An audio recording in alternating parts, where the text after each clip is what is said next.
Good evening, everybody. Welcome to the North Fair Oaks Community Council meeting. I'm sorry I'm a little late. Frazzled. I had a graduation at San Jose State, and as you would imagine, it was crazy. But fortunately, I made it almost right on time. If we can get started with roll call, Victor, please. Of course. Chair Everardo Rodriguez. Here. Vice Chair Beatriz Cerrillo. Here. Councilmember Rosario Gonzalez. Here. Councilmember Linda Lopez. Councilmember Rosaura Lopez. Here. And Youth Member Yesenia Mendez is absent today. Thank you, Victor.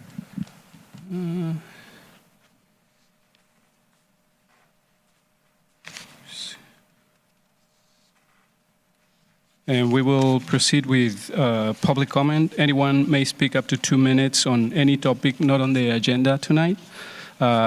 If you wish to do so, you can fill out a slip form that you can get by the entrance. And the council may not make any decision on items not on the agenda tonight.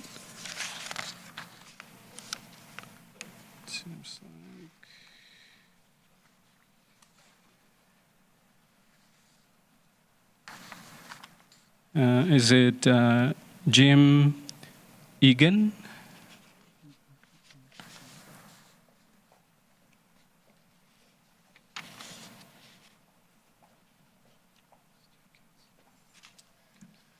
Hi, Council. I'm Jim Egan. I'm head of school at Synapse School in Menlo Park, unincorporated Menlo Park. I'm here to inform you we are running a summer school, our summer program this year. We're very excited about it. We always wanted to run a summer program as a small school that was evolving. We often didn't have the bandwidth or the capacity, so we decided this year to partner with an outside provider that matched our values and our ethos to run a summer program, not in the same time that school's in session. And so it'll be, in terms of traffic impact, we know that's always a concern. There won't be nearly as many kids coming onto our campus. So that's something we're taking into consideration, and obviously parking as well, but we're very excited about it. Another aspect I think it's important to bring up is that it's a community summer camp. It's open to the community.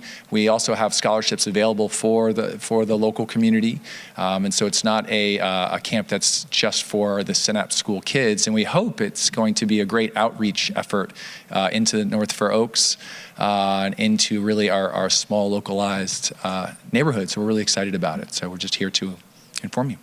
Thanks. Thank you. Next, we have Hannah Moran.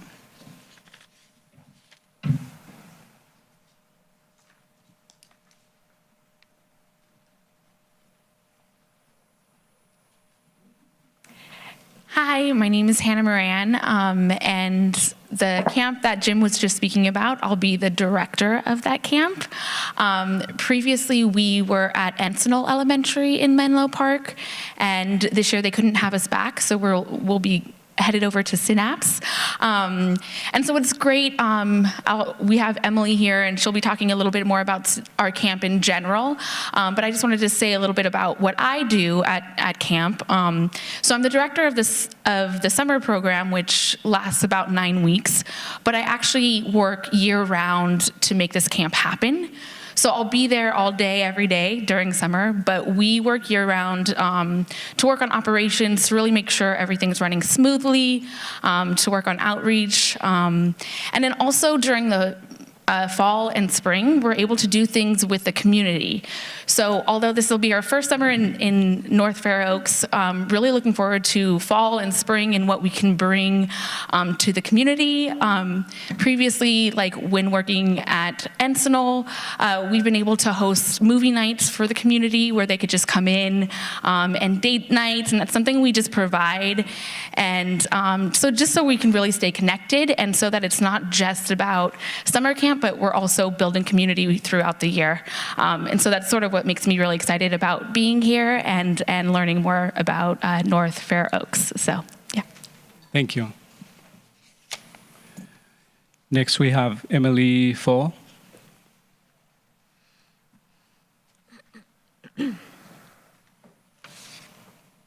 Hi, thank you. I'm Emily Full, and I lead camp development at Stephen Cates. And Hannah gave a really great overview about what we're planning on doing here, but I wanted to fill you in a little bit on just the background of Stephen Cates. We started in Mill Valley in the North Bay in 1980, and we've been running summer camps around the Bay Area for 36 years. It will be our first summer at Synapse, and we're really, really excited about the feedback that we've gotten from the local community so far. We're expecting about 130 kids a day on average, so one of our smaller summer programs, but we think it'll be, just a really great thing to involve all of the local kids as well as Synapse students and everyone from around the area. We do take a lot of precautions too, like Jim mentioned, just to make sure that all of our drop-off and pickup is really, really smooth and not impacting the immediate neighborhood. I'm happy to provide more information about that if the time comes, but we're really happy to be here and really appreciate your time. Thank you. Thank you. And next we have Summer Burleson.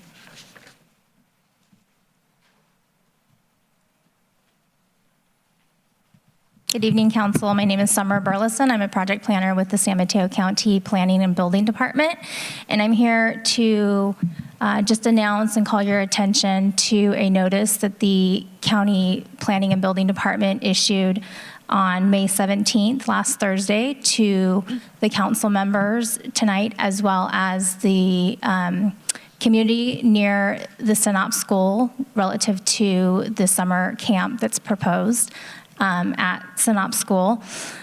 Notices went out to neighbors within 300 feet, which is our typical noticing radius for projects.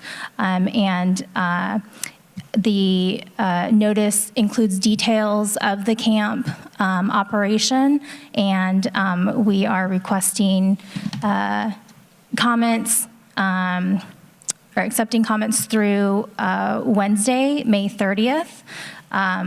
And those comments should be directed to myself. My phone number and email contact are in the notice. The county has issued this notice to the community and requested comments since the camp was not specifically considered under the Synapse School's use permit. We are considering it, or looking at being able to consider it as a minor modification, but one of the pieces to that is, getting community input as well as any council input as well. So again, just to bring your attention to the notice, hopefully you all received it. If not, please let me know. And again, my contact information is at the bottom, and accepting comments through Wednesday, May 30th. And we have also sent the notice out to applicable other agencies, so fire and public works and other agencies that we'd like to get their input on as well. So thank you very much. Thank you, Summer.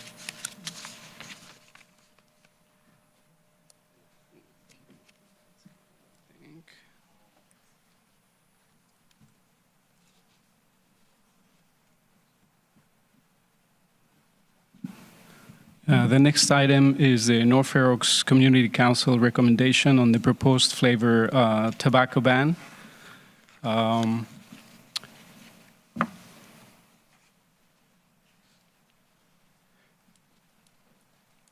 Just to give a little recap, the proposed ban was initially presented to our council during our April meeting.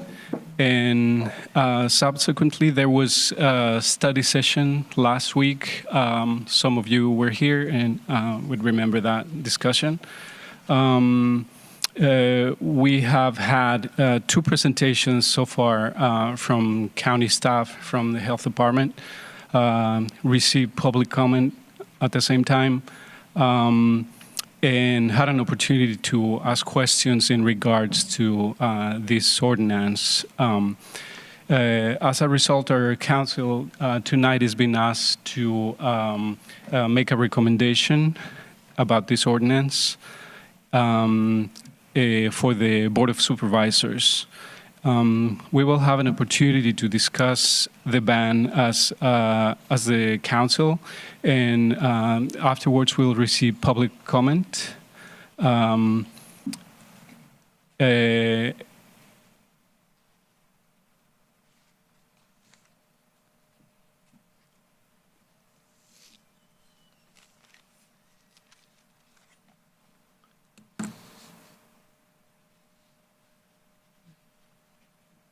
And also, I wanted to note that you probably all received the draft version of the ordinance, correct?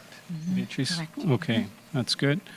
And the map that identifies some of the areas that are within the radius of 1,000 feet from schools. And with that, I would open it to the council for discussion. And then we can have public comment. It is here, yeah. Okay, through the chair. Yes, of course. It wasn't clear to me why pharmacies is part of this when maybe there's a different definition of pharmacies, but yeah, it's a question, Edith. Thank you.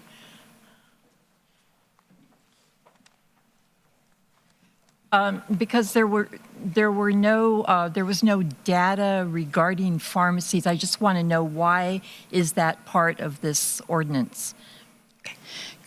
Good evening. My name is Edith Kabuslai. I'm with San Mateo County Health System.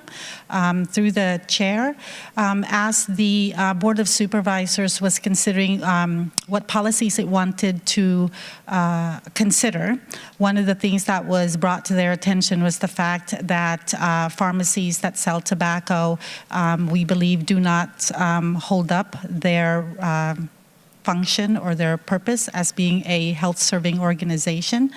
There are no pharmacies in unincorporated San Mateo County, and we felt that this was the opportune time for the supervisors to consider something before a pharmacy was in place, to consider what types of products they would want to be sold in a pharmacy. Okay. But there would be no businesses existing that would be affected by the ordinance. Okay.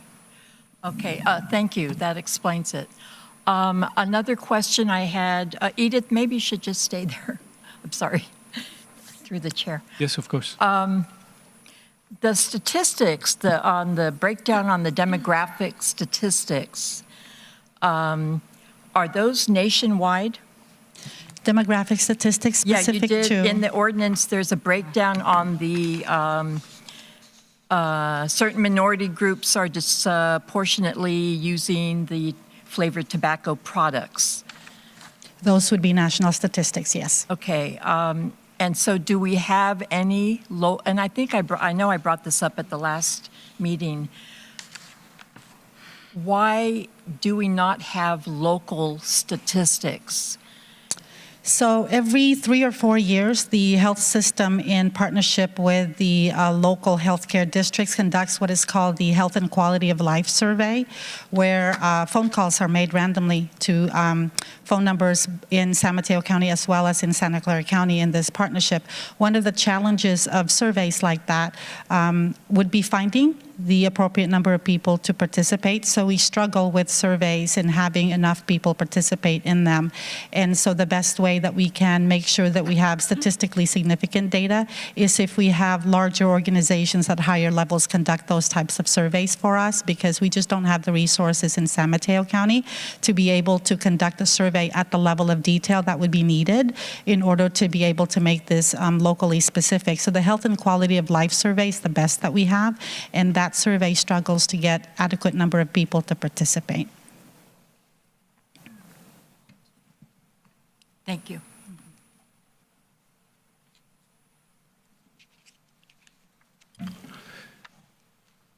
So one other issue that I was, through the readings that I've been doing, about this topic is that unfortunately there is a high incidence of tobacco products or tobacco organizations targeting minorities as well, not only here in the United States, but also internationally in other countries where laws are really lax. So that is also one of my concerns from the health perspective. Is that correct, Edith? Is that something you can comment on? Absolutely. What has happened in the United States is as the smoking rates have gone down, the tobacco industry has turned to other countries to be able to market their products. So, for example, the Marlboro Man, who is no longer allowed to be advertised in the United States, you can see all over the other parts of the world, complete with a Western theme. And what it's like to be an American is an image that is promoted by the tobacco industry. So there are areas of the world that have extremely high smoking rates because of that aggressive marketing that's happened. Thank you.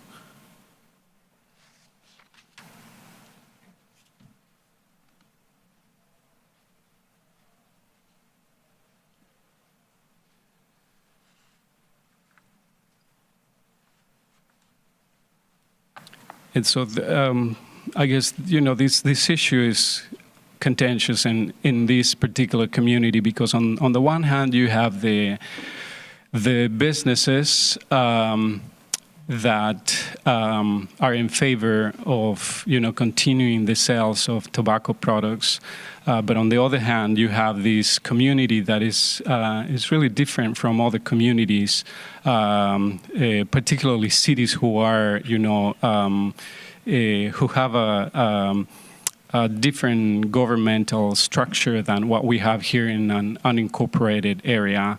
And so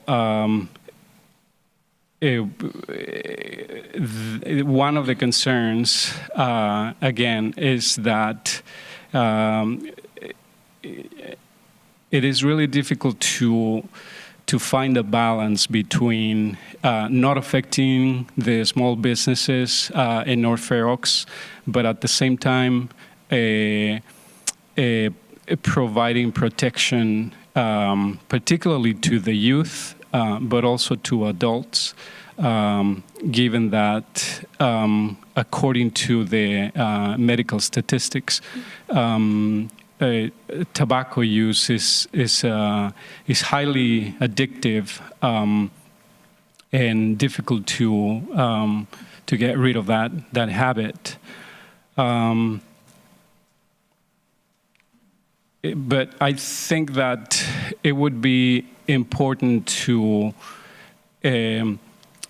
consider that this community is slightly different than other communities, and that though the small businesses and merchants who sell tobacco products may feel as if they were picked on with this proposed ban, they happen to be in the middle of a fight to protect the public health, versus the continued commerce with addictive substances. And I think that it would be important to underline the fact that that at some point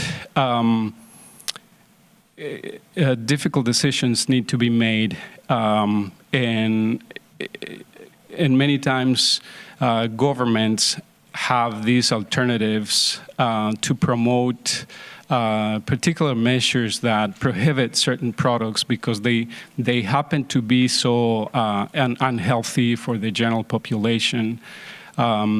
that many times regulating those products is the only way to protect the public health. I don't know what you guys think.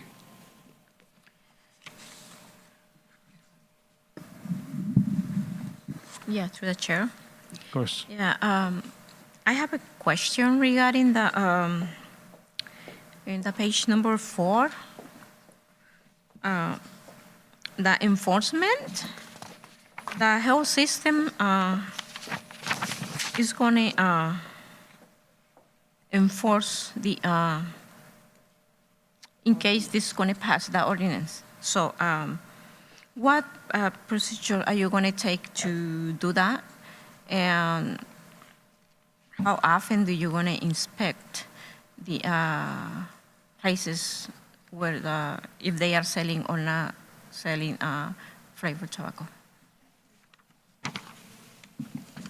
I believe the question was around enforcement and how the health system's plans to enforce the ordinance should it go into effect.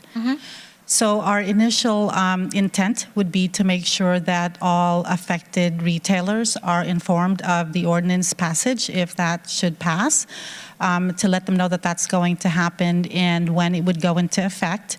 The intent of having the health system be the enforcer of this is what we want is to see compliance. So initially it would be to make sure that everybody knows this ordinance is in place. By this date, you should be in compliance with this ordinance.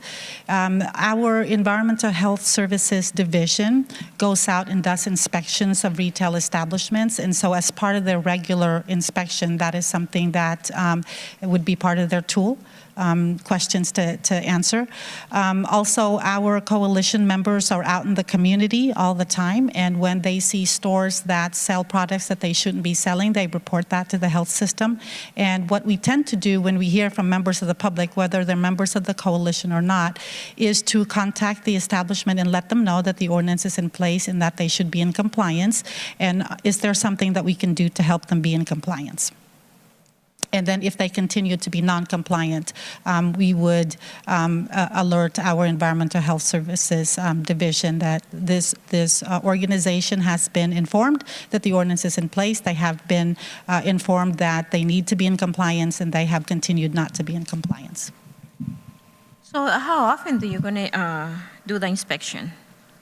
The Environmental Health Services Division doesn't go out all the time, depending on the type of establishment it is. They may go out there once a year, once every 2 years. So it's not a very often thing. It is likely that members of the public will be the ones who will report that there is an establishment not in compliance with the ordinance.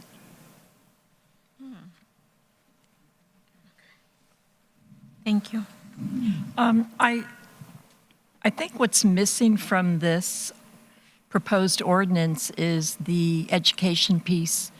And at the last meeting, at the study session, there were a lot of comments made about the educational piece, whether through public health, mental health, whatever department.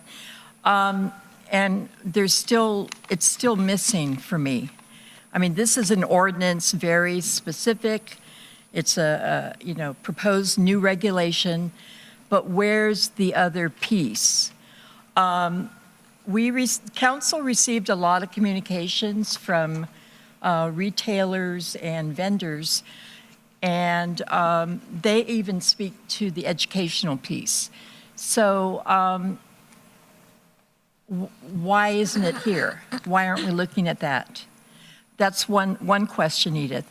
My second is the timeline for a vendor, I say vendor, retailer, to get rid of their inventory was 6 months? Is that what you said? Based on a national, or no, based on, I forgot what it was based on, but you pulled out 6 months as opposed to what the statistics really say about how much time people keep their inventory and then move it out, in and out type of thing. is there a possibility that that could be extended? And then third question, is there any possibility to accommodate or compensate for inventory that they're not able to sell or get rid of within the timeline? I think that came up actually at the study session also. Anyway, my most important, though, piece of information that I am missing is the educational piece. Okay. I will answer the first two questions and perhaps defer to the county manager's office for the third one. I'll do my best. On the first one related to education, the Tobacco Education Coalition has a work plan that includes education at all levels. We do education in the schools. We do education in the community. There are after-school programs that we are a part of. We have youth leadership opportunities for members of the community. So there's education happening. The reason why you don't see a lot of that is this is a legislative process. And we wanted to have this be as straight and clear cut for policymakers to be able to consider. Our scope of work for the tobacco prevention program is very lengthy, and it's all around education. Part of it is around policy advocacy, and that's the part that you're hearing tonight. You're not hearing about the rest of it, and it's all around education.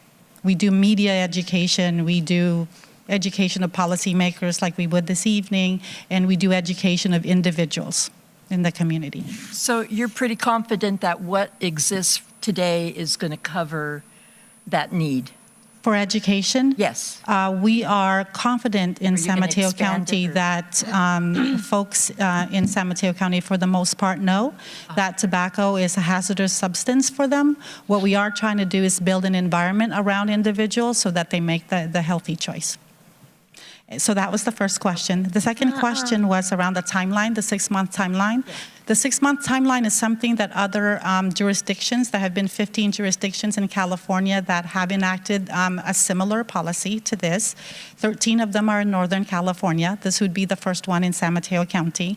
And those have, in general, 6 months is a timeline that they use. There was actually a study funded by the tobacco industry that said that stores in general, whether they are an independent store or part of a chain, have a 21 to 22 day inventory.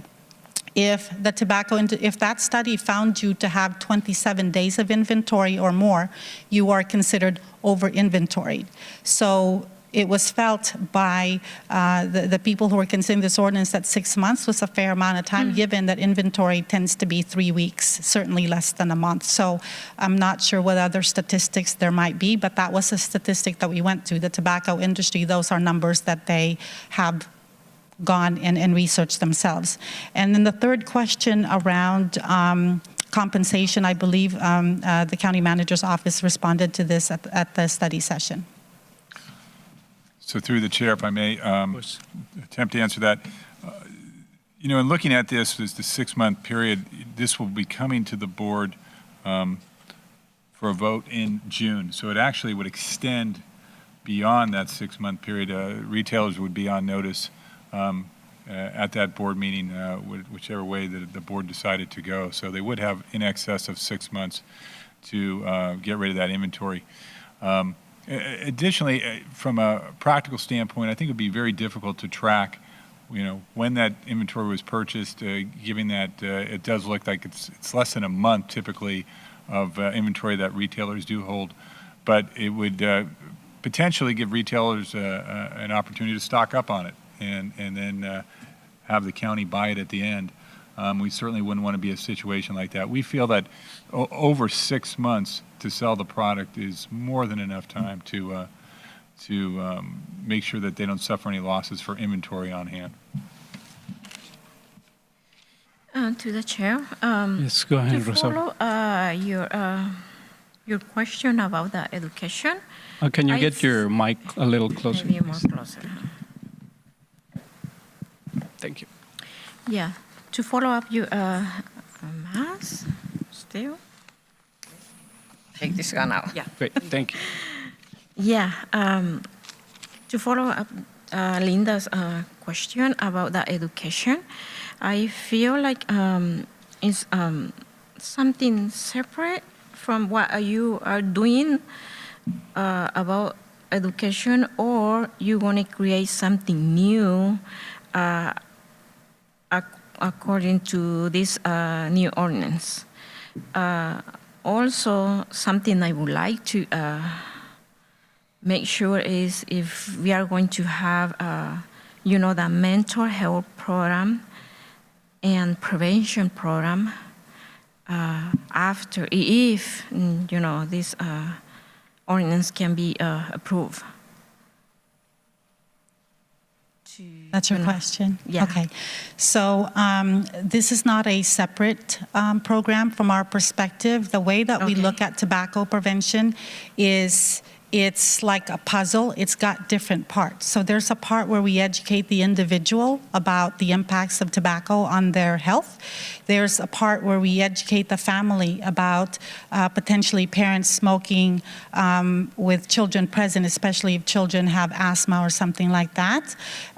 There's a part where we talk to landlords to voluntarily have a policy that would have their multi-unit housing policy smoke-free so that we can protect as many people as possible. So at every level, from the individual on up, it's part of our work plan. It's all pieces of a puzzle. This happens to be the part that's about policy advocacy, and we have a comprehensive program of which this is a part. But it is not a separate program for us. When we talk about flavored tobacco, we do education out in the community about flavored tobacco. When we talk about media campaigns, we work with the state to have media messages related to flavored tobacco be shared in San Mateo County. So we try to have these messages be in place so that as we talk to individuals and we talk to families and we go to classrooms and we talk to PTAs and policymakers, we're talking about the same priority areas. So there are priority areas that the Tobacco Education Coalition is consistent about when it comes to the community or when it comes to policymakers. So they have the priority areas laid out, and it's laid out from the individual education level all the way to the policy advocacy level. And then the second question about mental health and prevention education, we already have prevention education as part of our work plan. Our work plan also it includes the County Office of Education and partnering with the County Office of Education and the healthcare districts. So for example, Sequoia Hospital in the month of May had the Make Time for Fitness, where all fourth graders in the city of Redwood City went to the park and got education about a whole host of health-related things, tobacco prevention being one of them. So the education of the community isn't just the responsibility of the health system. We have partners who also do this. Voluntary organizations are also part of this, and other community-based organizations. So within the health system is the Behavioral Health and Recovery Services Division that has resources to be able to do prevention education also. So they're taking a look at the kinds of mental health issues that communities are struggling with and bringing to bear resources to be able to address those things. But these are things that the comments that we've gotten from this council have been brought back to BHRS, as well as the conversations we've been having with parents out in parent workshops in the community, that the issues that young people are dealing with include anxiety and depression, and not just whatever the substance or the issue might be that we're talking about, that we need to be taking a look at the mental health of our community. Well, my concern is because, some families, sometimes the adults smoke at home. Sometimes there is no smoker at home, but the children, do they go and with the friends and smoke and starting smoking. So that's why I said, because when I had my children at school, I never got invited as a parent, as a mother, to go to a workshop or education about this topic. I think that's why I think to make more outreach to the parents, to inform the parents, how to prevent, because we, the adults, is the one who make the difference, and if we make better decision, our children can do also.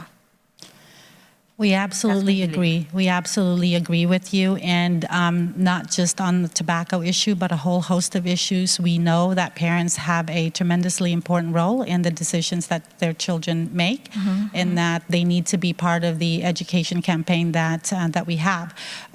We struggle with getting parents to those sessions. So, for example, we've spent much of the month of May conducting parent workshops related to cannabis use by young people. And we feel that many, many more parents could benefit from those workshops than actually the ones who went. So we're going to go back and offer those workshops again to see if we can get more people to come. So it's we certainly do give it a try, but this is a two-way road. We all need to have a part in it. We all need to take ownership of our part in it. But absolutely, parents are an important part of this picture. Yes. I think that parent education in this particular situation needs to include parental control over computers.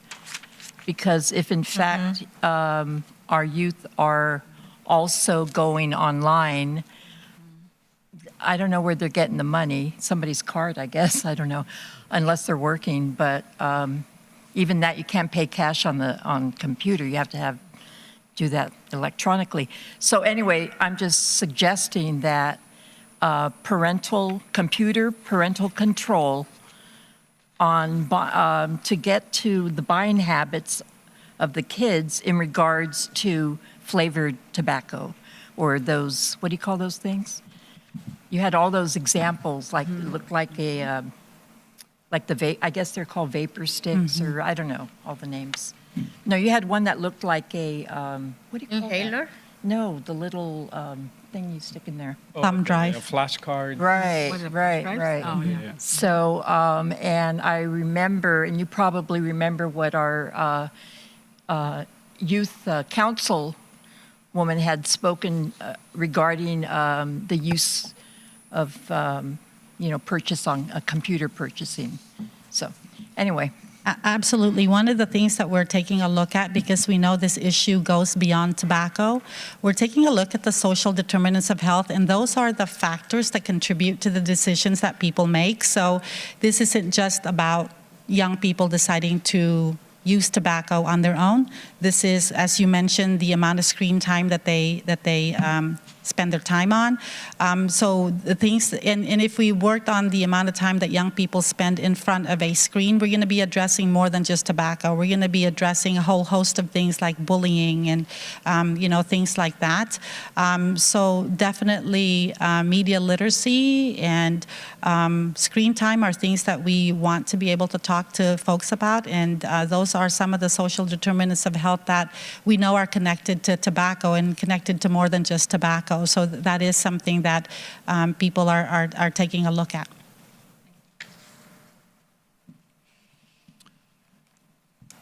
And so a comment also in regard to the approach that has been taken with this ban. In my view, I would also criticize the ban. I honestly don't see it as a ban. I see it as a prevention tool, and I would like to think of it as that. Essentially, because obviously, a ban to begin with is a word that has contentious context, and. But if what we are really trying to do is to prevent youth, particularly, to get their hands on these products, why not call it a prevention? And I mean that is just linguistics, but.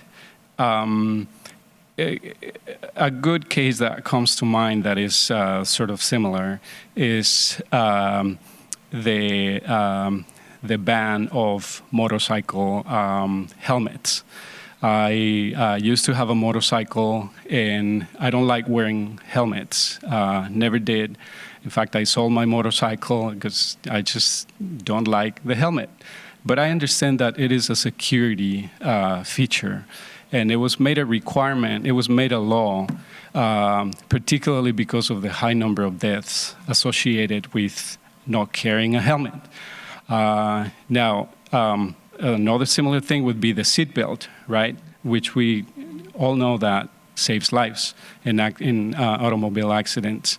And so in this case, this so-called ban, I see it also as a prevention tool rather than just banning something for the sake of banning it. Because the minute you say this is prohibited, people are going to try to do it either out of curiosity or dissent or what have you. And so I'm going back to the point that I made initially, where many times government mandates, like the seatbelt, like the motorcycle helmet, are not particularly comfortable or nice to adopt, and yet they end up saving lives. And many times, you have to look at the ultimate goal of something that is prohibited. And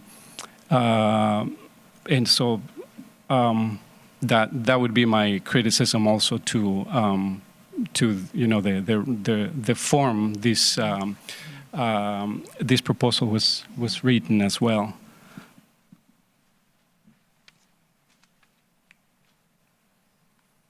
Rosario, Beatrice, if you have any comments, questions in this regard.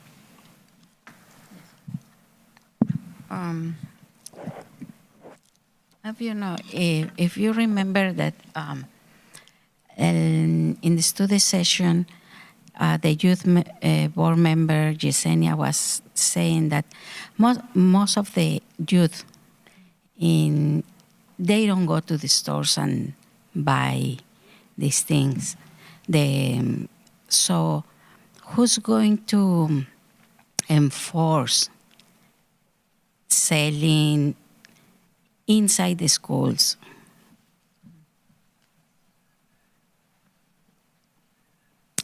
Especially in the high schools. How they're going to control that, or because that happens inside the schools too.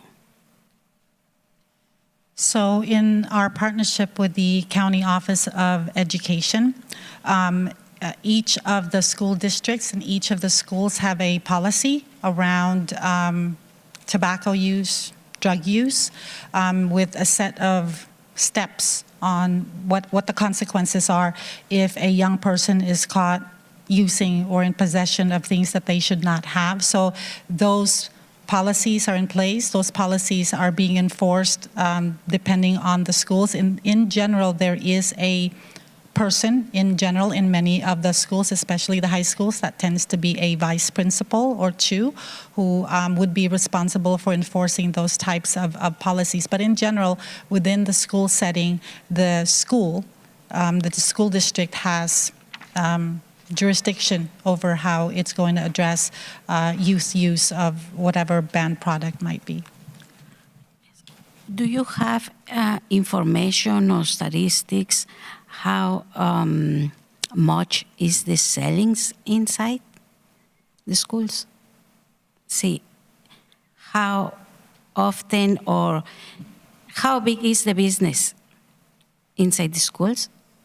It's hard for us to be able to measure that because so there have been instances, for example, in high schools within the county where they will find a young person with, let's say, an e-cigarette, and we'll find 30 devices on that person. Clearly, that person is not intending to use all 30 of those devices on their own.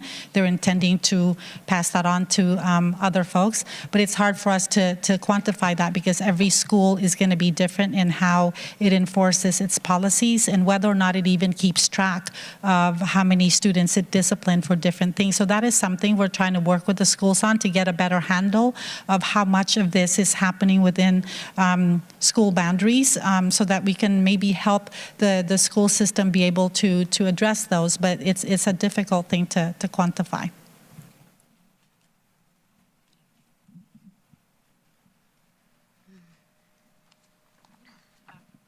It's difficult because they can just go to the parking lot, get on their phones, right? I mean, I remember high school.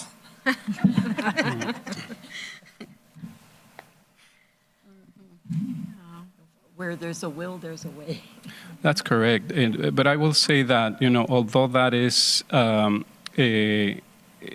may be true, also we have to look beyond, to the intent of many of the tobacco producers. And like I was telling Yesenia, that, the fact that they make all these products, looking like candy, looking so enticing, colorful, tasteful, appealing particularly to the youth, because many adults would not buy some of these products, let's be honest. And by that, I'm not implying that some of the small merchants here in North Fair Oaks sell those particular products. But it is a, it is a chain that starts somewhere. That the tobacco companies purposely begin someplace so that their sales trickle down at some point, and they end up in our local stores and pharmacies.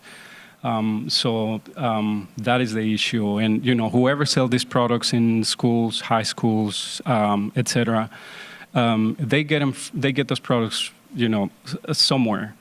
Now, the easier you make it for them to get them like right around the corner. Obviously, they're going to try to make more business, make more money selling to teenagers.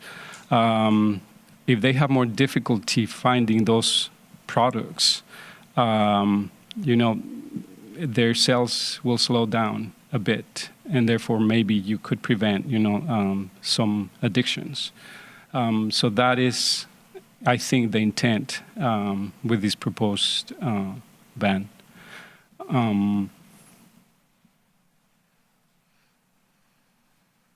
Any other comments, questions from council members? If not, then we can move on to public comment. And I'd like to acknowledge that council members received a letter from Mr. Jose Luis Rivera in representation of many merchants, some here in North Fair Oaks, some others with addresses that seem outside the boundaries of the unincorporated area. And it seems like he is here tonight to speak. So if Mr. Jose Luis Rivera can please come to the podium, and you'll have 2 minutes.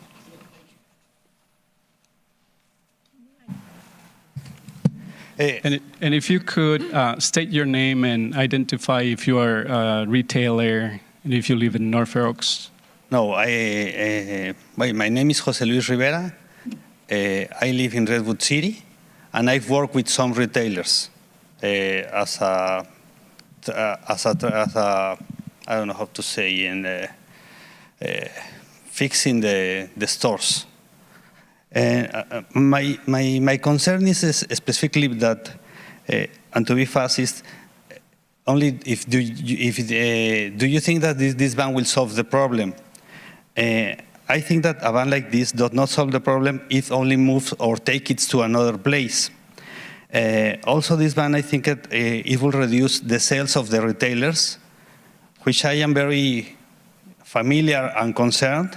And the consequences for these retailers is less incomes, and the consequences is less money and less jobs. Another point is that you are not considered people that smokes and the rights to buy the products. Those are clients of the retailers, and in some way I want to present what they think, because as working with some retailers, people outside of their store, I talk to them and they disagree with this proposal, with this ban, and they send me a letter with the petition not to ban those kind of products. What else? Those are my points. Finally, is that if you think that this ban will solve the problem, accept it. But if it doesn't solve the problem, so what's the purpose? It affects the income of the retailers, which I work, as I mentioned, I'm very familiar with them and the kind of business as a category channel, and they only, a ban like this only affects their income and less jobs. Thank you very much. Next we have Mr. John Pounders.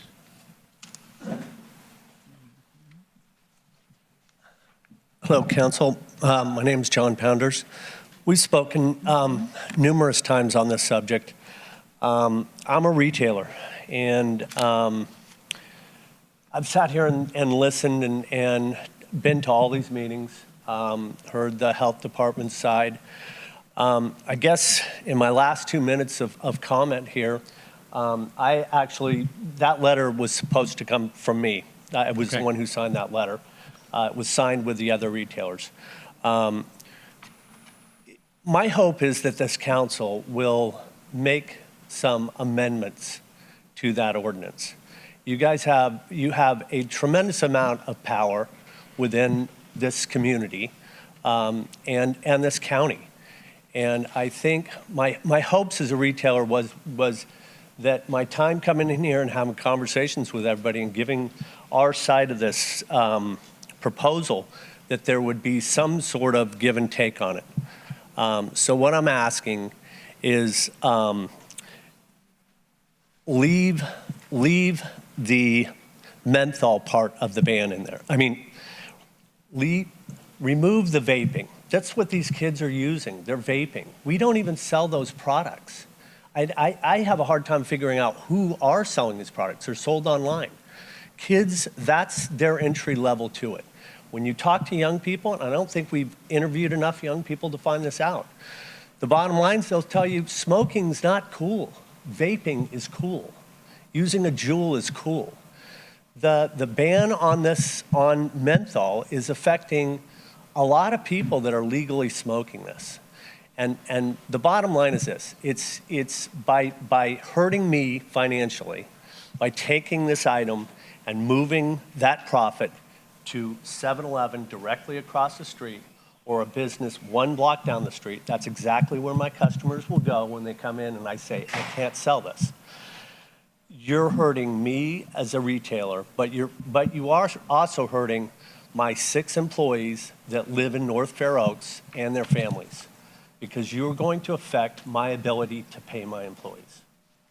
So my hope is that you ask for some amendments to this, leave the vaping part in, and let us sell the menthol. We're responsible retailers. We don't sell to minors. If we're caught selling to minors, pull our permit.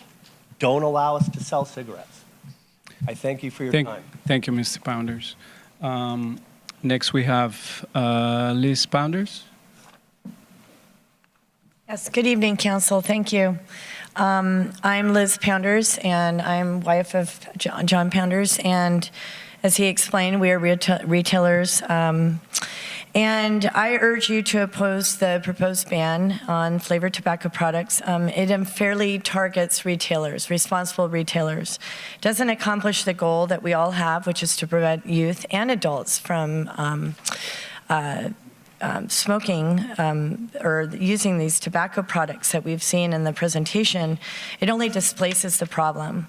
We don't sell the products that I think we're most concerned about, which are these vaping products, and they're going to get those online or through other resources. I also ask that you do support amending this proposal with a grandfather clause that allows current retailers or exempts the current retailers, responsible retailers, from this proposal. And maybe focus on new retailers that may be coming in, whereas it could then be an issue. And also to support again what Pat said was to remove menthol products from the ban list, as they are really a false equivalency of the products that we're trying to keep youth from obtaining. Thank you very much. Next, we have Gabriela Valencia.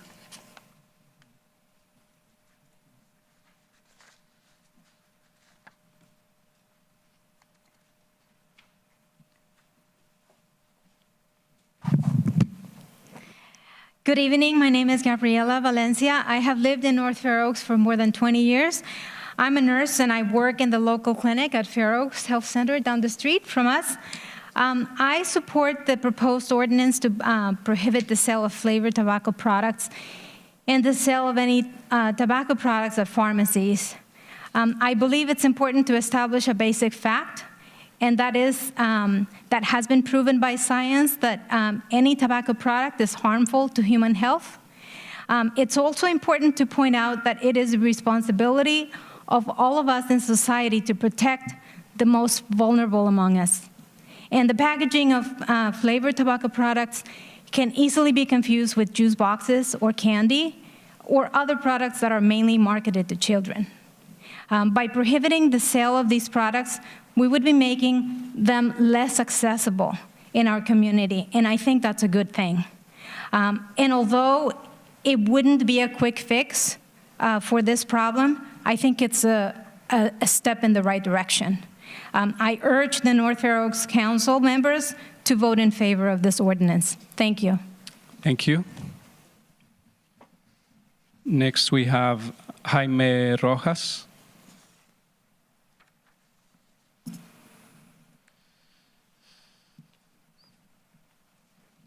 Hello, council members. Thank you for the opportunity once again.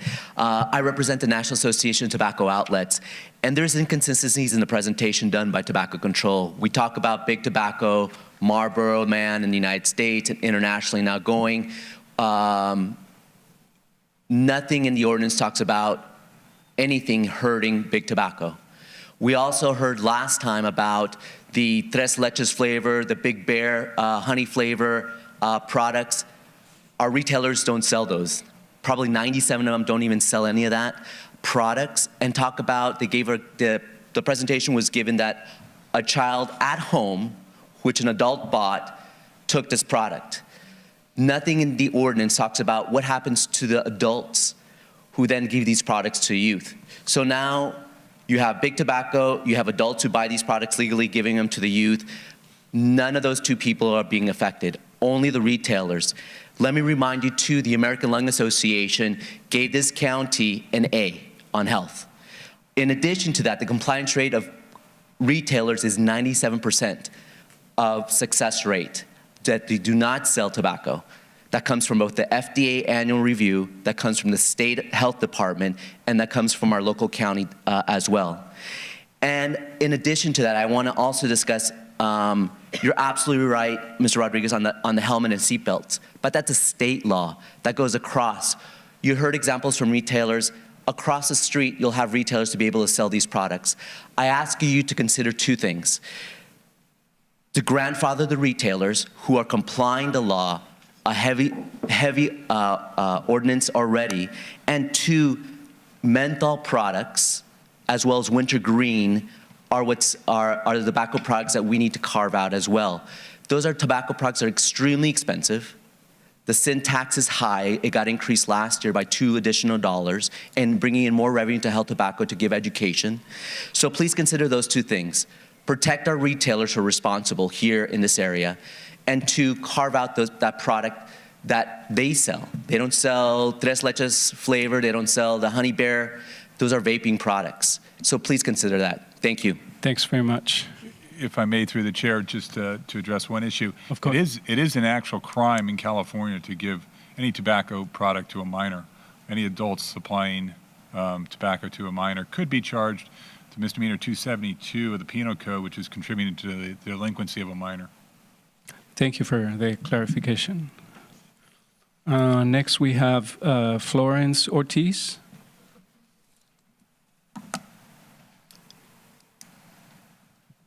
Good afternoon. I have two big concerns with this proposed ban, and the first is something that was pointed out by the Department of Health agent, which was there's no funds or the resources to create local statistics. So if we don't have local statistics, how are we going to make an informed decision on our own community? So we have to think about that. And then second, if what I've been hearing from the council and then what was mentioned by the youth member is that vaping is a real problem, and we're hearing that vaping is not something that's sold in this community, but like from peer to peer, then a peer-to-peer focus is what's really needed to actually get people to think, I don't want to do this, I don't want to get involved with this, and we should focus on those people, not on people who are working with this community to try to make it stronger economically and socially. Thank you. Thank you.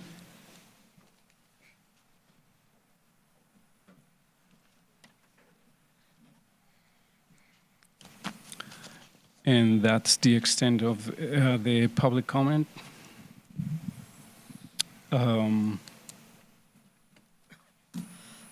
We have council action on this item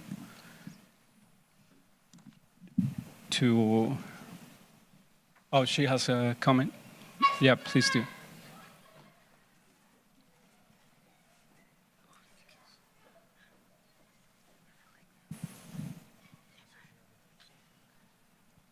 If you can come and make your comment, you can fill out the form afterwards and give it at the table.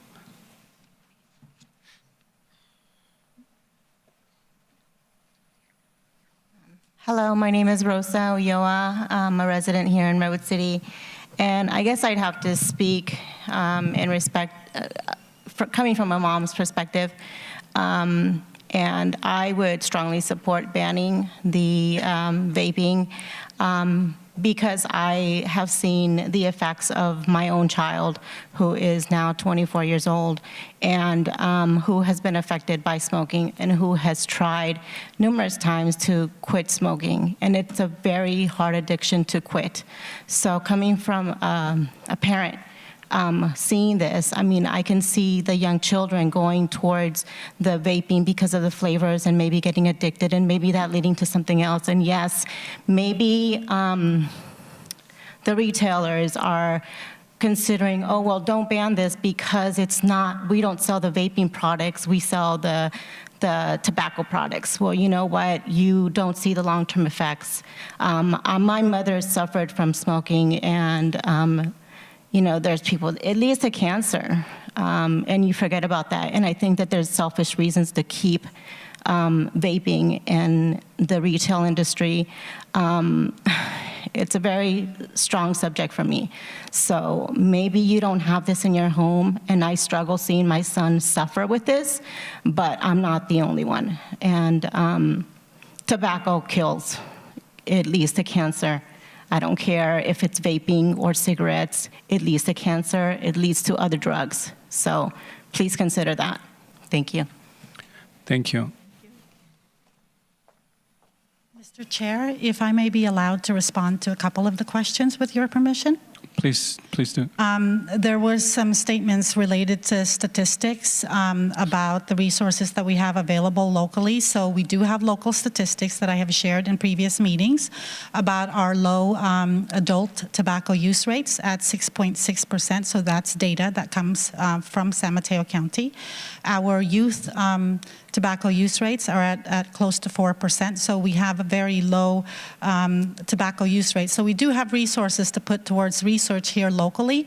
We just didn't necessarily put it into the health and quality of life type of survey because there's a health and quality of life survey that's conducted between San Mateo and Santa Clara County. So those numbers do exist.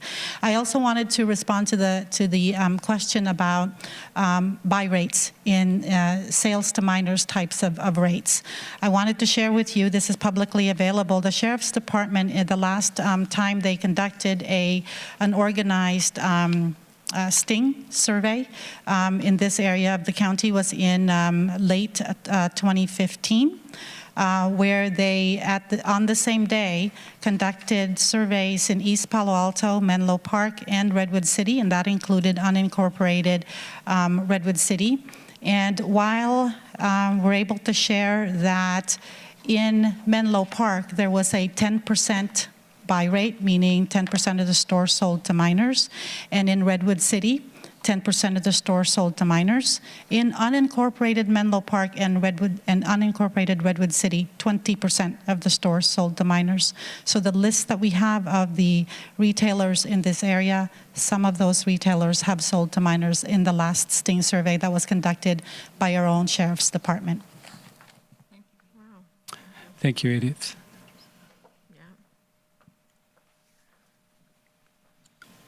So considering all this discussion during this meeting, during the previous meeting, and during the study session, and evaluating all the public comment in favor or opposing this ban, I think it would be good for us council members to ask ourselves to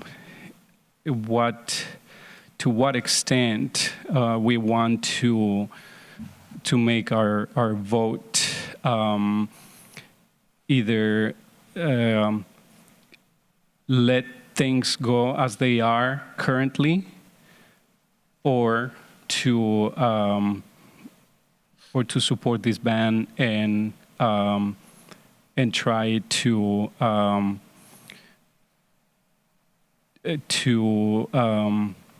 somehow advance public health, not only for youth but also for adults. So at this point, I will ask you if any of you have a recommendation.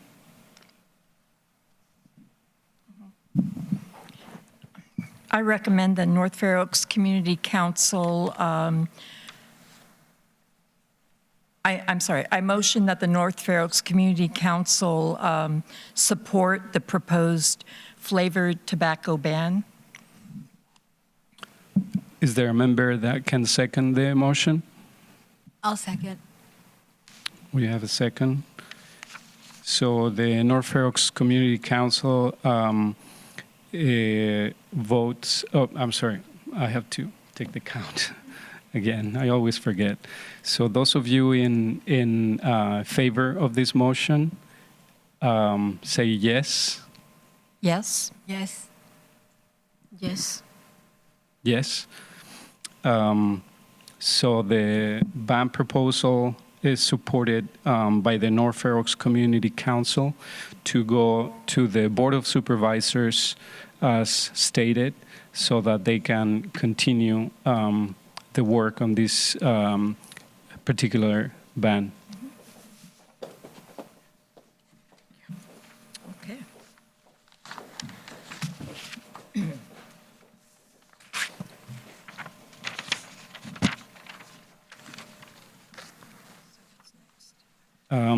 We will go on to item number 4 of tonight's meeting, and that's an update on the program Get Us Moving, San Mateo County. presented by Matt Wilson from Samtrans. Good evening, Community Council. As you mentioned, my name is Matthew Wilson. I'm with the San Mateo County Transit District. But tonight I'm speaking on behalf of the Get Us Moving effort. And I'm going to take you through what happened in Phase 1, and I'm going to talk about Phase 2, which began roughly about 30 days ago and will be wrapping up in the coming days. So as a reminder of what Get Us Moving is, you may recall somebody, wasn't me, but someone came to visit you probably in January or February, and they told you all about what was going to be planned in Phase 1. And as a reminder, Get Us Moving San Mateo County is spearheaded by the San Mateo County Transit District and the San Mateo County Board of Supervisors in collaboration with the city's agencies and stakeholders. And it's a community engagement program to inform an $80 million per year expenditure plan that would invest in the county's transportation needs. And the big goal behind this is to make sure that the plan that goes forward reflects the needs of each part of our county. And if something would go before the voters, it would require a 2/3 majority to pass. And in order to get on the ballot, it would have to be approved by both the Board of Supervisors and the Samtrans Board. So Phase 1 saw a lot of feedback gathered from the community, and this involved 140,000 surveys being mailed out, 10,000 surveys distributed by hand, and 120 participants at 4 town halls. We did presentations to city councils and community councils like yourselves, business and community and civic groups.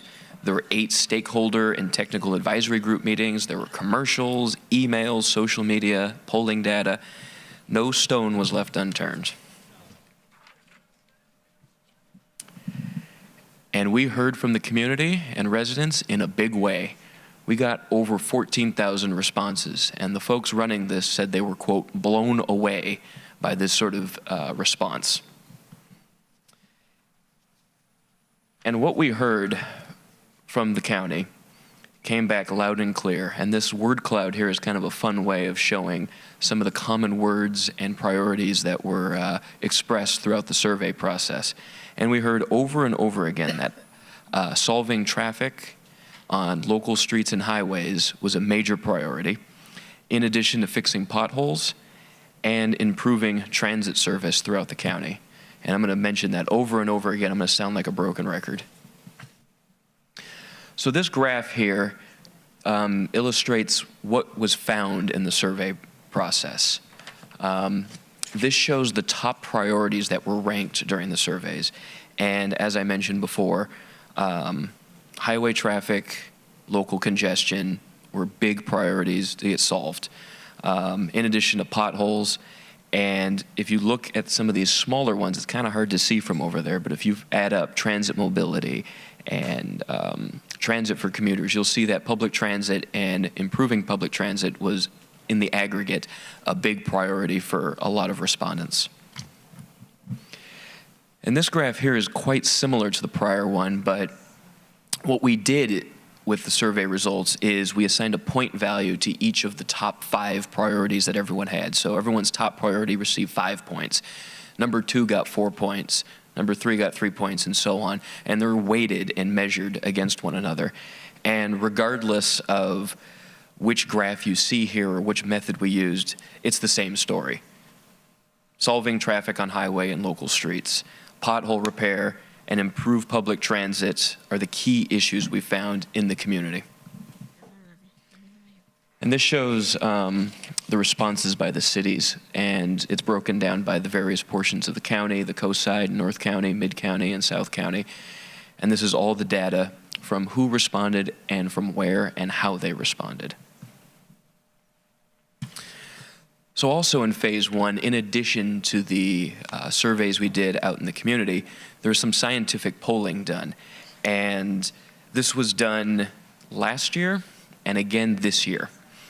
And we polled, the margin of error was plus minus 3.0% and the plus minus 4.3% for the split sample. And what was done is the split sample tested an ongoing tax versus a tax that sunsets in 30 years. And not surprisingly, there was a clear preference with voters for a 30-year sunset. And going forward, what I'm going to show you is polling data based on a tax that sunsets in 30 years. So this is the initial polling question data, and the research group that did this asked the same ballot question last year as this year, a hypothetical ballot question. And we found that support for a half-cent sales tax for transportation funding increased over the prior year. And the data from last year was in roughly the mid-60s, and it would need 2/3 majority to pass. The data from earlier this year came back at 74%, which is well above the threshold needed to pass. And this is some additional polling that was done, and this used a lot of positive messaging when people were polled. Some of the positive messages included saying things like, every penny of the measure will benefit local transportation projects and programs and cannot be taken by the state, or our local streets and roads are falling apart. The measure will help stop that deterioration. And we found when positive arguments were used with the polling, support went up to about 78%, which is very high. And polling was also done with negative, with testing for negatives. The polling was done with a lot of strong negative classic anti-tax messaging. And even with that, it was still well above the margin of error, about 71.6%. So again, that broken record comes back. Regardless of what we did or what we found with the survey results, the consistent themes kept coming back. Traffic on highway and local streets, potholes, and improving public transit, just coming back over and over again. So in addition to the surveys and the polling data, we did 4 town halls all across the county. We had one in the central county in San Mateo, one on the coast side at the Pacifica Community Center, one in the southern parts in the Bellhaven neighborhood at Menlo Park, and up in South City at the end of February. And what we did at these is people were able to basically verbally and write down the sort of things that they would do in the surveys. And again, the same consistent themes kept popping up over and over again. But there were some differences based on region. Like in Menlo Park, for instance, the Dumbarton corridor was heavy on people's minds. And up in the northern parts of the county, there was an emphasis on smart transit and finding out better best practices. And over in the coast side, people were crazy about buses and fixing potholes. We also had technical and stakeholder advisory groups. This involved 70 organizations being represented. Monthly meetings were held to provide feedback. And then there's a technical advisory group where every city and county was represented. There were monthly meetings to provide feedback. And I believe just about everyone was represented on this. So that was phase 1. On to phase 2. So what we have on the website right now, this is the same website from phase 1, getusmovingsmc.com, and there's something called our Transportation Budget Challenge. And it's kind of a fancy way of saying, how would you slice up the pie if there was a lot of money available to fix transportation needs or transportation issues and come up with transportation solutions? And I assure you the budget tool is a lot more interesting than this graph right here. It's an interactive way of moving numbers around. And you can decide how would you invest in certain categories. You can invest a low of 40%, for instance, in public transportation, or 50, or you can raise it up to 60. And it gives people sort of the feeling of what would it be like if you had control over this money. And it's about getting people to think about hard choices and to get input to help us decide what we should do when we craft an expenditure plan in the coming days and weeks. And we're currently going through some town hall meetings and hosting them. We have one more left, which is conveniently and coincidentally going to be in this very room next week at 7 o'clock. I was at the meeting up in Daly City, and it's a more lively way of being able to do the budget challenge. You do it on paper, you work in groups with people, and it was a lot of fun. We had about 20 participants up in Daly City of all ages. We had some teenagers there, some high school students, and there was a little bit of rivalry in between the tables to figure out, how they would spend their money, and it was actually quite enjoyable. And this is the final part. We need help. We need help from city councils and community councils like yourself to get the word out there. Let your residents know about the website. Let them know about the budget tool. Push it out on your social media, because this is one of those times where if you speak up, now's the time, so we can hear about what your priorities are. And with that, I'll try and answer as many questions as I can. Any questions I can't answer, I can relay back to the team back at Samtrans. Thanks very much for your presentation, Thank Mr. you. Wilson. If you could go back to that slide, that one. So this is just a budget tool that you are using as sort of an experimental. Yes. Okay. This is not the expenditure plan, but the feedback that is given from this will help craft one. Okay. And so these are some of the responses that you got? Yes, this is based off of a lot of the responses that were received based on what people's priorities were, and these numbers were crafted by the teams. I see. Yeah, it just caught my attention that bike and pedestrian has no new investment and very little interest. Well, if we go back to the survey results here, you can see that bike and pedestrian is ranked somewhere toward the middle and down near the bottom. Right there in the middle on the weighted one, and a little bit higher for top priorities. And perhaps I'm asking, do you think this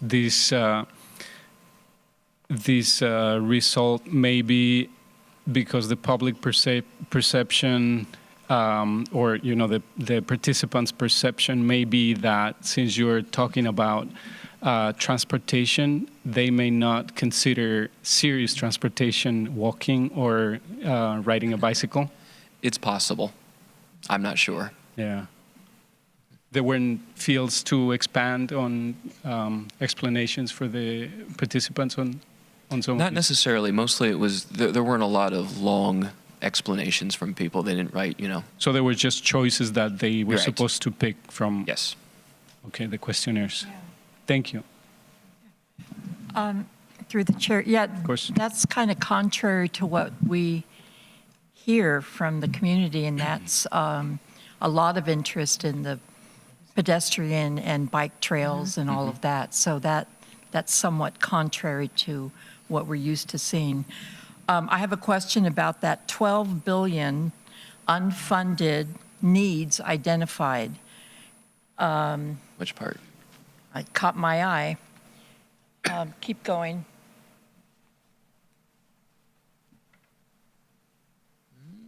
Oh, right there. There it is. Oh, over. Did I read it right? Oh, over 12 billion unfunded needs identified. What does that mean? I think what they did is they studied a lot of various needs that were needed and added up to about $12 billion that would be needed to do all those things. But I can get a better answer for you. Okay. And one other question. What's the purpose of your meeting then on the 31st? What's the purpose?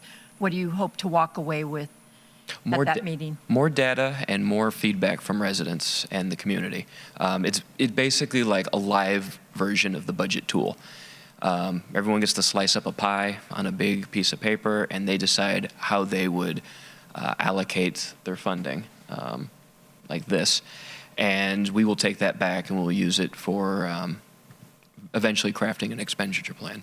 And it's basically a live version of what you would do with the budget tool. And again, the Daly City one was lively and a lot of fun. Thank you. And the organization stakeholders that you have in one of your slides, are those for the most part employees in the Bay Area, or who are Within the county. within the county? Within the county. Okay. I believe there's a lot of city managers. I was in Brisbane last week. Their public works director was part of it. Oh, I see. Thank you. Any other questions from council members? Yeah, to the chair, I'm just, can you give us a little bit more information about that next workshop that you're going to have? More information about the workshop next week? Yeah, Absolutely. when and what we want to expect there, the language, it's going to be in Spanish and English? Yes, or- I will. Yes, absolutely. Okay. I will ask about that.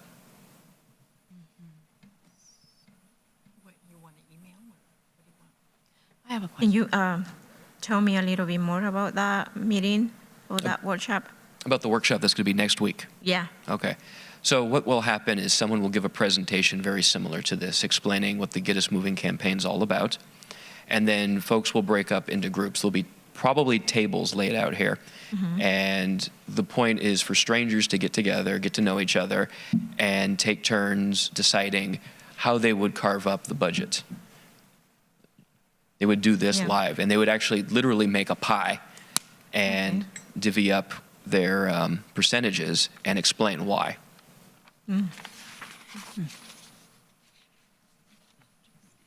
Thank you. I would like to know, as you've had different town meetings in different places, this pie that's assembled with information is different in each meeting, correct? I would imagine so. And each meeting has different groups. So in the Correct. Daly City one, I think we had 5 different tables. Correct. So when you assemble all this information from the different meetings, will you take into consideration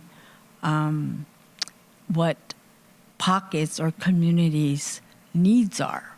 Because Well, we maybe, this need here in this Fair Oaks community is maybe different from, like you said, maybe Daly City or the Dumbarton Corridor. So things need to be, I guess, modified or to a particular area, I would guess. I believe that our consultant who's working on this is taking all the data and all the information from each meeting and cataloging it. And when it's entered in, let me see if I have that slide.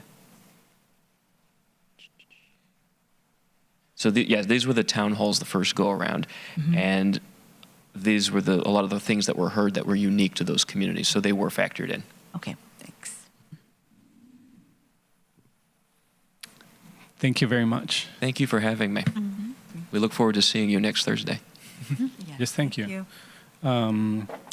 Next, we have a presentation on the 2018 all-male elections presented by Nancy Jose from San Francisco People Power. Hi, everybody. Thanks for having me. I'm Nancy Jose from San Francisco Peninsula People Power Organization. Thanks, Victor. We're a local grassroots, nonpartisan organization formed as a result of the American Civil Liberties Union initiative. And we're working with Voters' Choice California, a coalition of civil rights groups, community-based organizations, and election officials working to make sure that voters in San Mateo County understand the changes to the way elections are held here for this, starting with this upcoming election on June 5th. We've worked with Voters' Choice Act to customize this presentation so that you have it for San Mateo County. And I'm going to try and streamline it a little bit on the fly so it doesn't take up too much of your time. And feel free to ask me questions at the end, and I'll do my best to answer. Thank you. And if you could put the mic a little closer, Sorry, that'd sure. be great. Is this Thank you. better? Yeah. Okay, Thank sounds good. Let's see. So the Voters' Choice Act is actually a little more than just an all-mail ballot initiative. It's actually a way you can vote in elections by giving you more choices, and I'll go into that in a sec.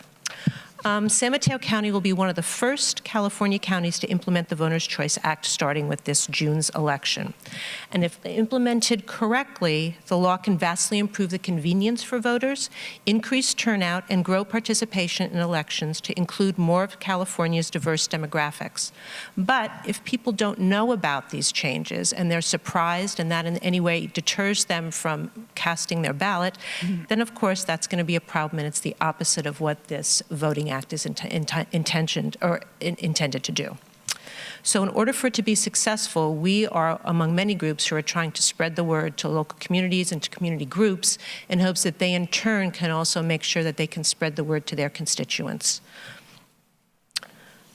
And I'm here to help you get the word out and also to get the word out to you. Let's see. I pretty much said that. So let me tell you a little more about the Voters' Choice Act in which all of these changes are based. The bill was passed by the legislature in California and signed into law in 2016. And there are 5 counties this year that are starting with the June election to actually implement these changes.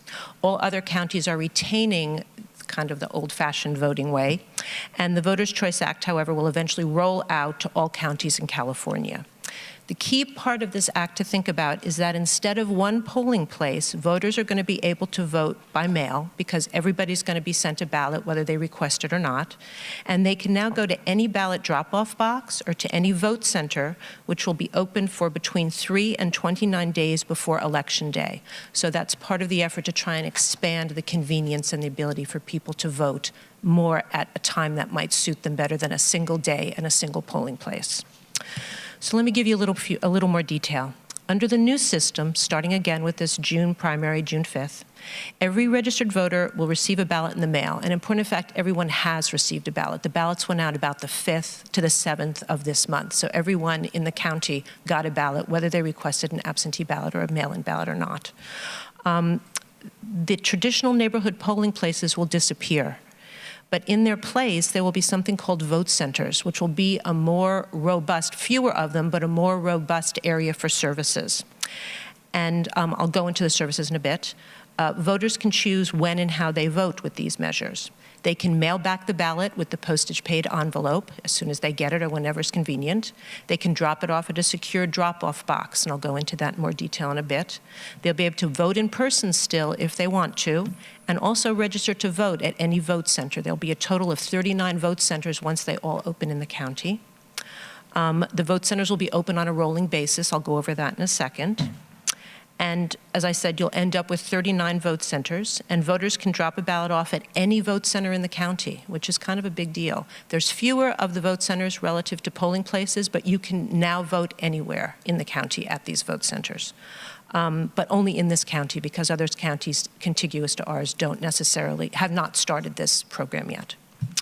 So you can register and vote up until Election Day. So 15 days before Election Day, and that date has already passed, that was the 21st of May, you could actually go online and just register to vote at www.registertovote.gov. And you can still register to vote using that link, but you won't necessarily be, if you do that at this point in time, which is later than 15 days before the election, you won't be able to actually vote in this coming election. But if you go to a vote center, you can register to vote provisionally, and they'll verify the registration, and you will be able to vote in this election. So that's another new change to try and encourage more voting, accessibility, and participation.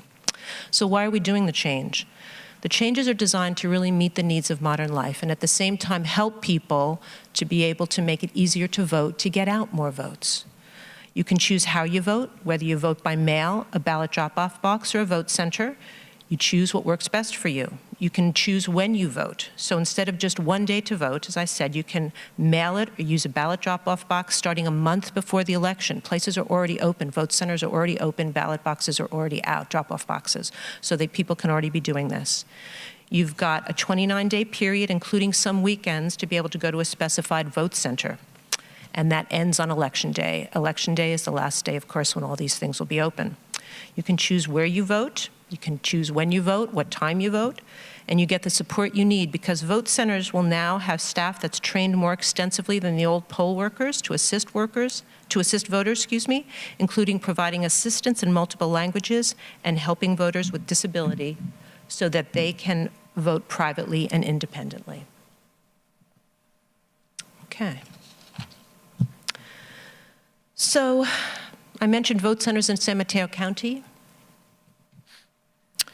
There's going to be 39 all told, and these 4 are already open. They've already opened. I think they opened around May 7th. So South San Francisco, San Mateo, Redwood City, the county clerk's office, and East Palo Alto are already open as vote centers. And these will stay open for the duration until the election day. These 5 vote centers will open in 10 days before Election Day, which is actually the 20... wait a second, I'm in the wrong thing here. Let me catch up. That's going to be this Saturday, the 26th of May, and that includes Redwood City Fair Oaks Community Center right here. So then you'll have a total of 9 vote centers open. And then, in addition to those, 3 days before Election Day, you'll have 30 more vote centers will open throughout the county. And I have a bunch of materials that I've put on the table over there, including a bunch of flyers that you guys can take that will include all of the vote center locations as well as all the drop box locations and the dates that they're open. So you have that, and I can get more for you if you have any, if you want to distribute them to a wider audience. We've been trying to do that along with a whole lot of other groups. So let's see.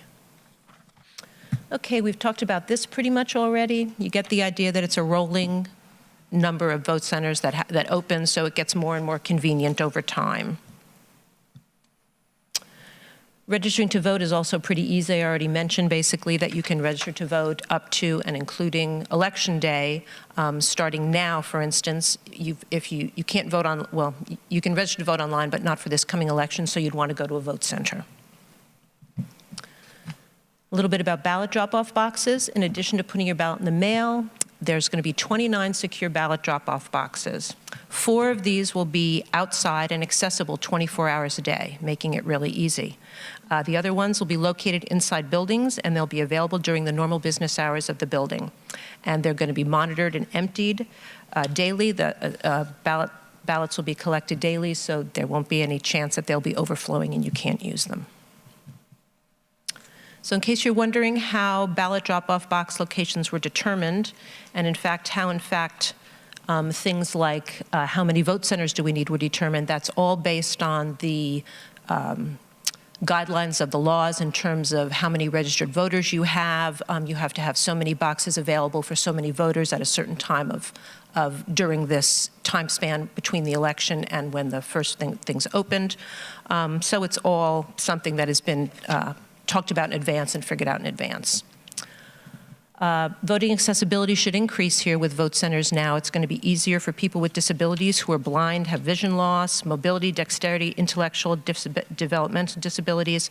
This will make it actually easy for them to be able to vote privately and independently with a ballot at the vote centers. They'll have people trained to help.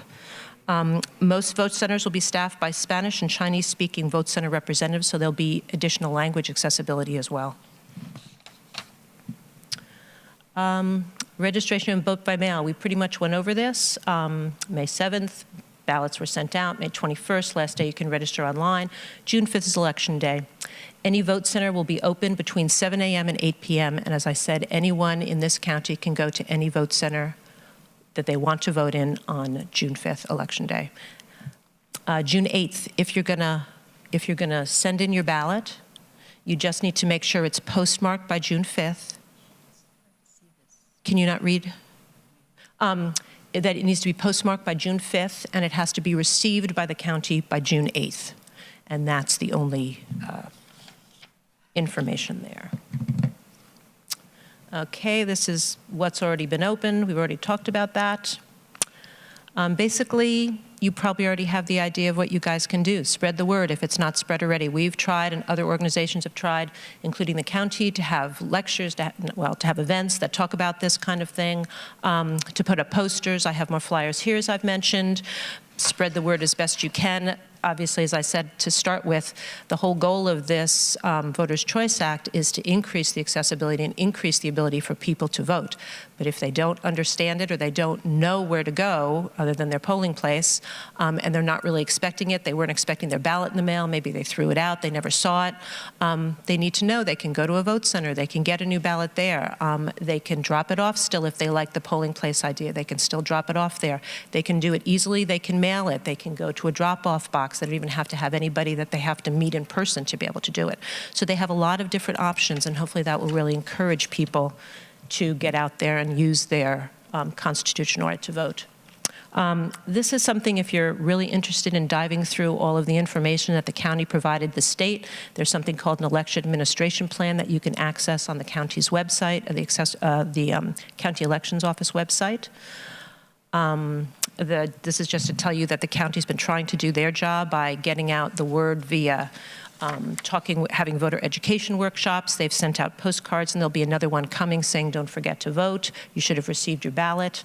There'll be bilingual workshops, workshops for voters with disabilities. More ways to share the words. You guys probably know this. I've mentioned I've got some flyers here that I can give out to you.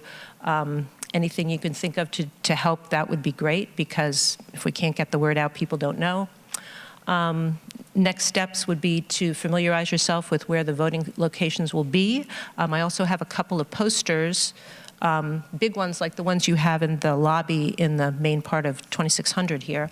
I have them in Spanish and English, and if you can think of places where people would want to know where the vote centers are, and can use a big poster, I think it's like 18 by 24. I'm happy to give them out to you. I think I have 8 here, 4 in Spanish and 4 in English. And do what you can to get the word out. We're here to help you as best we can. We're pretty close to the election. We've got 12 days to go. But I do, as I say, have flyers. Since this will be in effect for the November election and beyond, even though we may not be able to come and give presentations to other community groups, we've been doing that on our own, as well as our group is helping to register high schoolers to vote. We're happy to come out and give presentations, to give you guys soft copies of presentations, variations on this. I have a even more streamlined one than what I'm trying to zip through now, for just regular people as opposed to community leaders who might want to know how to get the word out, kind of thing. And I can give you soft copies of those, or we can come probably after the election, most likely, and do a presentation for whoever you want. And yep, more information here. Actually, the Voters' Choice website there has a lot of things for downloading flyers as well that they can customize. I'm pretty sure they have them on their website customized by county.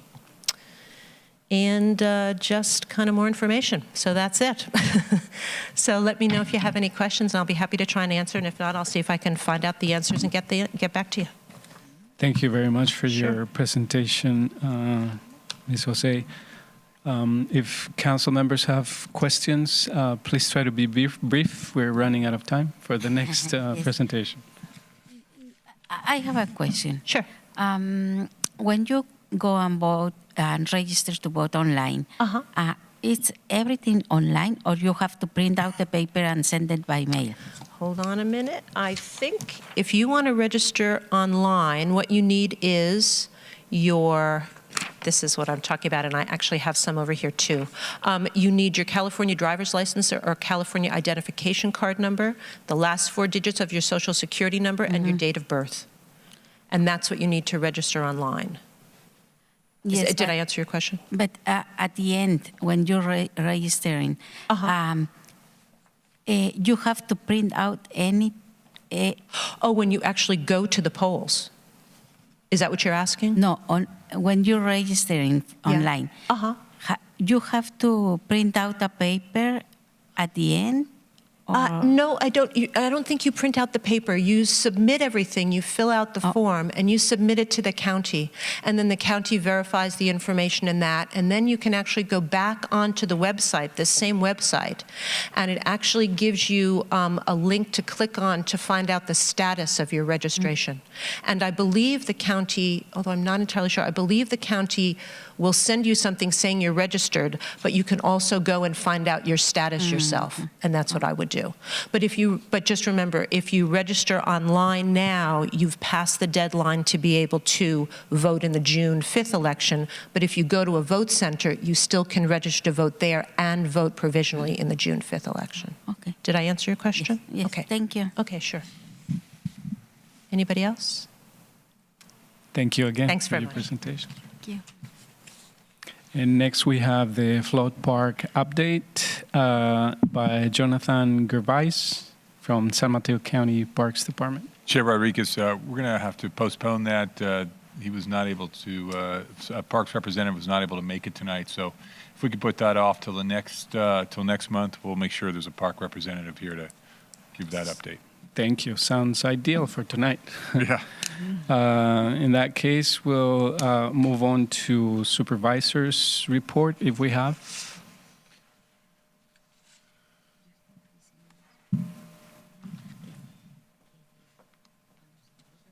Good evening, council members. My name is Irving Torres. I'm a senior legislative aide with Supervisor Warren Slocum, and I'll be reporting on behalf of the supervisor.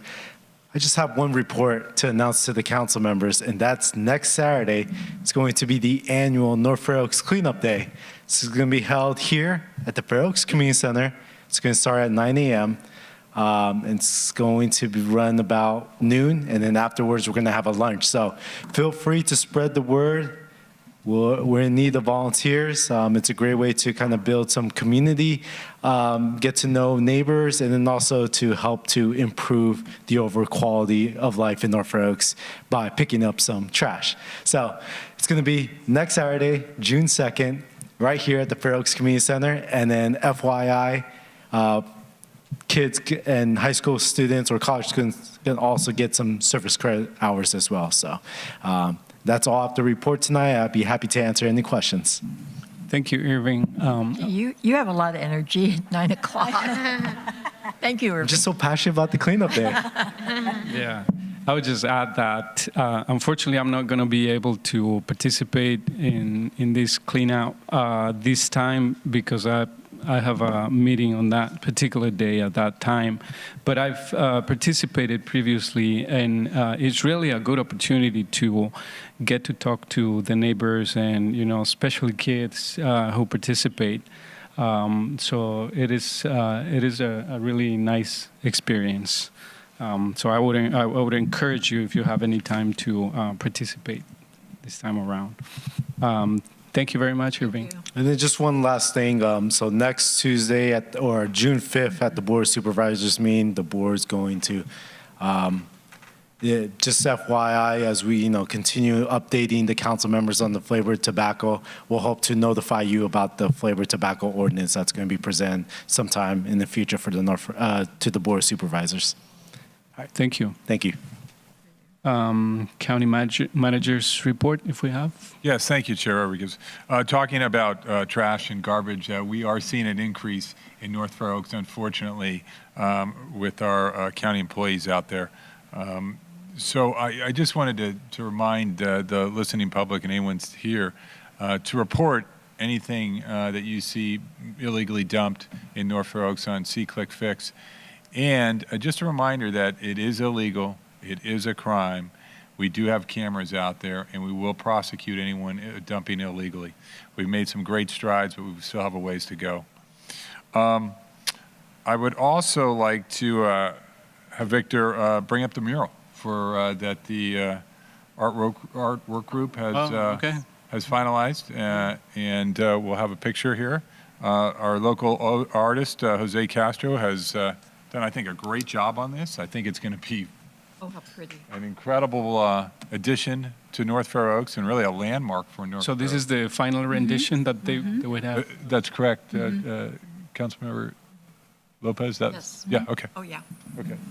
Note the papel picado with it spells out North Fair Oaks on the top. Yeah. That's great. I like that. So, yeah, he incorporated a lot of critiques, additions, deletions. He incorporated pretty much everything he got as far as feedback from the Public Art Committee and county staff. And so I think it looks beautiful. When's the actual start date? So we sent Jose Castro his contract review about 2 weeks ago. Unfortunately, we haven't heard from him yet. So we will follow up and we'll get that contract signed. We're also getting it reviewed by the Board of Supervisors. So we're not sure on the start date yet, but hopefully soon. Hopefully very soon, so we can get out there and hopefully some of the community can also help him. If I may add one more. Please. We also sent the mural to the property owner, to Dennis Ogawa, because per his agreement, he had to approve the mural, and he's really excited about it. Great. Thank you. That's nice. Great. Additionally, we're also unfortunately seeing an uptick in gang graffiti out there. The gang task force has been notified, and we stepping up enforcement, and also we'll be cleaning it up as soon as possible. We know that the longer we leave it out there, the more graffiti it attracts. So we will be cleaning that up. But again, if it's anyone sees it, please put it on See-Click-Fix. And so we have it, and we'll get somebody on it right away. The Fifth Avenue design for the median and the sides for the flower beds and the design of that will be coming forward in June. We had hoped it would be actually to this meeting, but there is a little bit of a delay. So we expect to have that in June. Maybe we can look at it in a study session so we can get that moving as soon as we get it and get it out for an RFP. But that's exciting, and we're looking forward to seeing the actual design and what type of materials will be used. And certainly, last but not least, I'd like to introduce the newest member of our outreach coordination team for North Fair Oaks, Mitzi. Mitzi, would you mind coming up and maybe just giving 2 minutes to the council about who you are and what you're doing and all that good stuff? Yeah, I'll put you on the clock. Good evening, Council. My name is Mitzi de la Peña Medina, and I'm the new Outreach Coordinator for the Office of Community Affairs. Prior to this, I worked as an immigration and criminal defense paralegal in both nonprofits and in private law firms. I am not originally from San Mateo County. I am from Alameda County, but my mother, when she migrated to the United States, actually lived in San Mateo County for multiple years. I'm excited to work not only with the San Mateo County, but as well with the North Fair Oaks community, and excited for this new chapter in my career. I thank you all for your time. Welcome. Mitzi, welcome. Thank you. Mitzi's been a great addition. She's been on a couple of months now, so we're finally glad to get her up before you. And Chair Rodriguez, that is my report. Thank you very much. Appreciate that. I have a question. Yes, please Can go I ahead. ask a question to I saw the flyer about the workshop on the illegal dumping. That's going to be, I think, on the library in downtown library. It's going to be in the morning, right? That is. Yes, it's. I'm not sure about the exact time. I know it was mentioned today at NRT actually, but there will be an illegal dumping workshop. I think it has to do with waste going into water, into the sewage. But it will be next Wednesday, the 30th, at the San Mateo Main Library. I'm not sure about the time, but I can double check that and send an email out to the council members when I find out. But it says in the morning, so that is possible to have also one or more workshops in the evening, maybe, because sometimes, when we work in the morning, we can. Yeah, it does. You're right. A lot of people It starts at 9 a.m. till 12 noon on May 30th, Wednesday, at 55 East 3rd Avenue. But you know what we can do? We'll have representatives there, and we'll bring back the information and maybe give an update either at a study session or at the board meeting. We will spend 15 minutes and kind of bring back the information that we've learned there, so the council can have that information also. Are you planning to do more workshop about that? Because that is. We could. I mean, we could certainly put on another workshop from information we've gleaned from that workshop, and maybe that would be best handled in a study session where we can bring back, spend some more time talking about it. Thank you very much. You're welcome.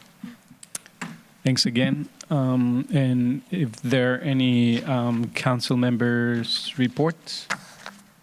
Well, I just had a question about status of vacancy, of council vacancies. I mean, there's an open recruitment right now, or what's the status, or? And I know we have our youth member is, I think her term is done, is that correct? She leaving? Going So away soon, I think. Yes. As of I think mid-May, recruitment has closed. We have received 4 applications, Oh. all adult applications, so we'll be reviewing those. We received 5, but one of them actually lived in Millbrae, so they're ineligible. Okay. But we will make another push for the youth member because we do know that Yesenia is graduating at the end of next year. So we certainly want to get an alternate youth member to start training them throughout the year. I thought she was graduating this year. No, I think she's a junior. Oh. So I have another year with her. Okay, okay, all Yeah. right. But we're still missing one other spot. Alternate, the Yeah, alternate alternate. youth member, that's That would right. be nice. And just, yeah, we should just remind people that are here that requirement is that you live, I haven't looked at that lately, live and work in North Fair Oaks is the main requirement, but also have a commitment to coming to meetings twice a month, study sessions and regular council meetings, and having an interest in change, positive change in this community. So, but you've actually closed the recruitment, is that what you said? For the adults, we're going Okay. to review the applications that are currently in, and Okay. if we need to reopen it, we'll reopen it. But we'll continue the recruitment for the youth alternate Okay, member. great. Thank you. Anybody else with a report? I'd like to extend an invitation to the grand opening celebration and ribbon cutting for the renovated and extended Fair Oaks Library on Saturday, June 23rd. I received this information to share it here publicly and particularly with all of you council members in case you can and would like to attend. I received it from the Redwood City Library Director, Derf Wolgram, and he told me that the plan is to have music and refreshments from 9 in the morning till 9:30 or so, and then the official ceremony at 9:30. And then there are going to be events throughout the day until 5 in the afternoon. So if you have time to come either at the beginning or throughout the day to come and pay them a visit and support the library, that'd be great. Again, that's on June 23rd. It's a Saturday. Starts at 9:30. I'm sorry, 9 a.m. in the morning. And that's all I have. If nobody else has a report, then we'll adjourn the meeting. Thank you all for your work, Thank you. and good night. Thank you, guys.